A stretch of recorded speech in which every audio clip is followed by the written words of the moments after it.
دوستوں، جو ترنگا آج ہمارے دیش کی آن بان شان مانا جاتا ہے، کہ آپ اس کی ہسٹری جانتے ہیں؟ کہ آپ نے سوچا ہے کہ جس جھنڈے کو دیکھ کر ہندوستان میں رہنے والا ہر انسان غرب محسوس کرتا ہے، وہ کب بنایا گیا تھا؟ تو دوستوں، آج ہم اس جھنڈے کی ہسٹری جانیں گے۔ تو ویڈیو شروع کرنے سے پہلے میری آپ سے ایک ہی گزارش ہے کہ نئے آنے والے دوست چینل کو سبسکرائب کر لیں اور ساتھ ہی ساتھ بیل آئیکن کو پریس کر دیں۔ دوستوں، جب 1857 میں ہندوستان میں رہنے والے لوگوں نے انگریزوں کے خلاف بغاوت کی تھی، تبھی سے ان لوگوں کو جھنڈے کی کمی محسوس ہونے لگی تھی، کیونکہ ہندوستانی لوگوں جب بھی انگریزوں کے خلاف کوئی آندولن کیا کرتے تھے یا کوئی ریلی نکالنے کی سوچا کرتے تھے، تو ان کے پاس کوئی ایسا جھنڈا نہیں تھا کہ جس کے نیچے وہ ہندوستان کے لوگوں کو، چاہے وہ مسلم ہوں، ہندو ہوں، سکھ ہوں یا عیسائی ہوں، سبھی کو اس جھنڈے کے نیچے جمع کر سکیں، کیونکہ کسی بھی جنگ کے بیچ سب سے ضروری چیز جھنڈا ہوتا ہے، اور ساری فوج اسی جھنڈے کے نیچے جمع ہوتی ہے، اور وہ ہندوستان کے لوگوں کے پاس ابھی تک نہیں تھا، کیونکہ ہندوستان میں انگریزوں کے خلاف جگہ جگہ پر لڑائی شروع ہو چکی تھی۔ اسی وجہ سے ہر علاقے میں لوگوں نے ہندوستانی جھنڈا بنانا شروع کر دیا۔ اگر آپ انڈیا کے جھنڈے کی ہسٹری پڑھیں گے تو آپ کو 1906 میں بنایا گیا وہ جھنڈا دکھے گا جو بنگال میں بنایا گیا تھا۔ بنگال میں جب انگریزوں کے خلاف ریلی نکالی گئی تھی تو ایک ایسا جھنڈا بنایا گیا تھا کہ جو 3 رنگ سے بن کر تیار ہوا تھا، اور شاید یہ ہندوستان کا پہلا بھی ترنگا تھا۔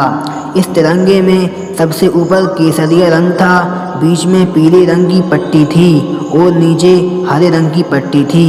اس ترنگے میں بیچ والی پٹی پر ہندی میں وندے ماترم لکھا ہوا تھا، اور نیچے والی ہری پٹی پر ایک سورج اور ایک چاند تارا بنا ہوا تھا۔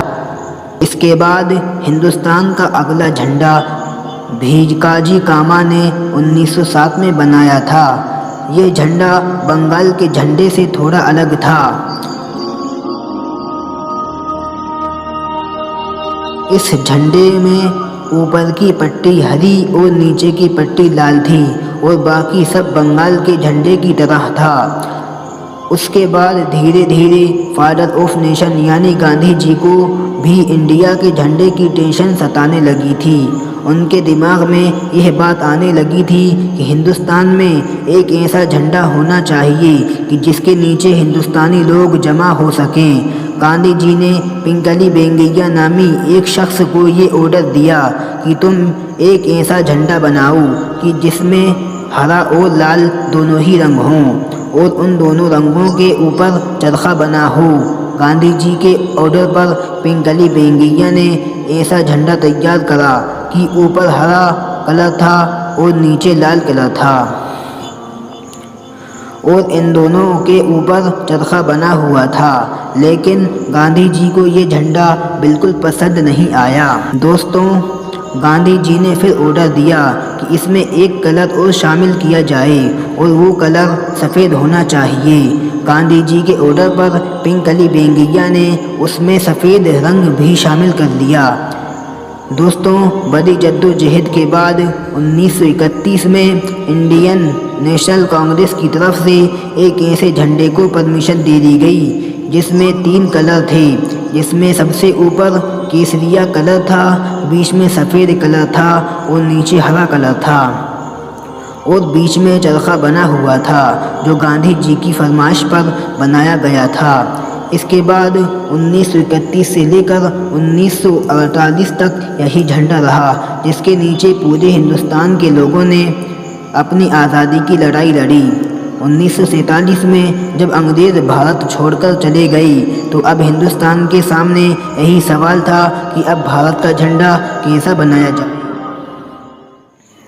کیونکہ ابھی تک ہندوستان کے لوگوں نے جس جھنڈے کے نیچے رہ کر انگریزوں سے لڑائی لڑی تھی وہ انڈیا کا جھنڈا نہیں تھا، بلکہ کانگریس پارٹی کا جھنڈا تھا۔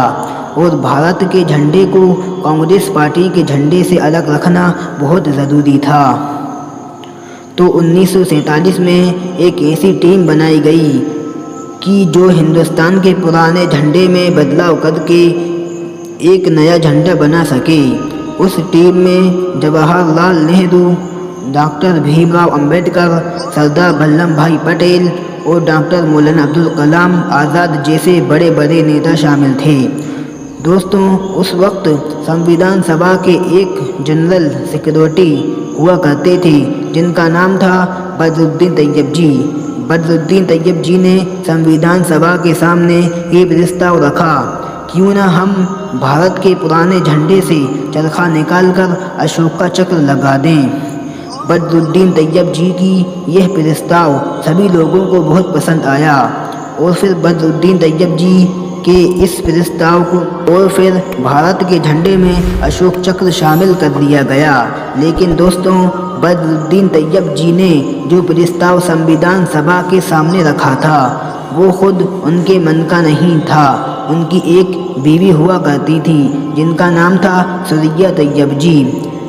انہی کے من میں یہ آئیڈیا آیا تھا اور انہوں نے کاغذ پر ترنگے کا ایک نقشہ بنایا تھا جس میں چرخے کی جگہ اشوک چکر شامل کیا تھا، اور اسی کاغذ کے ٹکڑے پر بنے ہوئے ترنگے کو بدرالدین طیب جی نے سنویدھان سبھا کے سامنے رکھا تھا اور سبھی نے ان کے اس پرستاؤ کو قبول کر لیا تھا، اور آج تک ہمارے دیش کا جھنڈا اسی ڈیزائن میں بنا ہوا ہے اور پوری شان کے ساتھ لہرا رہا ہے۔ لیکن دوستوں، بڑے ہی افسوس کی بات ہے کہ جس سریا طیب جی نے ہمارے دیش کو ایک نیا ڈیزائن دیا تھا، آج ہم انہی کو بھول گئے۔ اگر ویڈیو پسند آئی ہو تو اس ویڈیو کو لائک کریں، اپنے دوستوں میں شیئر کریں اور ہمارے چینل کو بھی سبسکرائب کر لیں۔